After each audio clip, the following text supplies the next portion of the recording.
এখানে সবাই মিলে রাজহাঁস পরিষ্কার করতে বসে গিয়েছি, আপু, ভাবি আর আমি। এদিকে হাঁসটা কেটে পরিষ্কার করে আর কি ধুয়ে নিচ্ছি আমি। আমি নিজেই রান্না করব, সবাই আর কি আবদার করেছে আমাকে রান্না করতে হবে। টুকটাক রান্নার ভিডিও করি জন্য সবার ধারণা যে আমার রান্না অনেক বেশি ভালো হয়। যাই হোক, মাঝে মাঝে আমার নিজের রান্না নিজেই খেতে পারি না, কিন্তু এদের ধারণা আর কি অনেক মজা হয় আমার রান্না। বিশেষ করে আমার বড় ভাই আর কি বলে যে বিথের রান্না অনেক ভালো।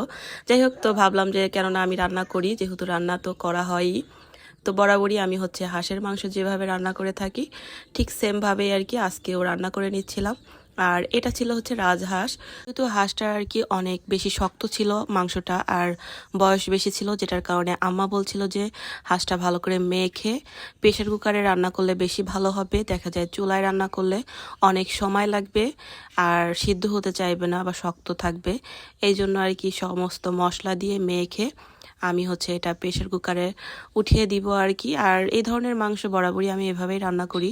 দেখা যায় সমস্ত মশলা দিয়ে ভালো করে মেখে নেই, আর শক্ত মাংস তো এভাবে মেখে রান্না করলে আমার কাছে মনে হয় বেশি মজা হয়। যাই হোক, আর এদিকে হচ্ছে সব কিছু আমি ভালো করে মেখে নিচ্ছিলাম, আর এটা হচ্ছে এখন প্রেশার কুকারে তুলে দিব।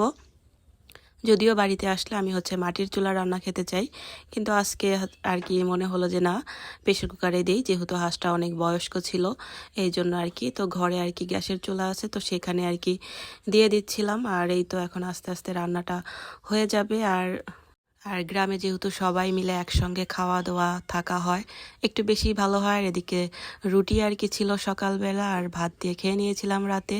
আর সত্যি আজকে রান্নাটা অনেক বেশি মজা হয়েছিল। যাই হোক, সবাই খুশি হয়েছে।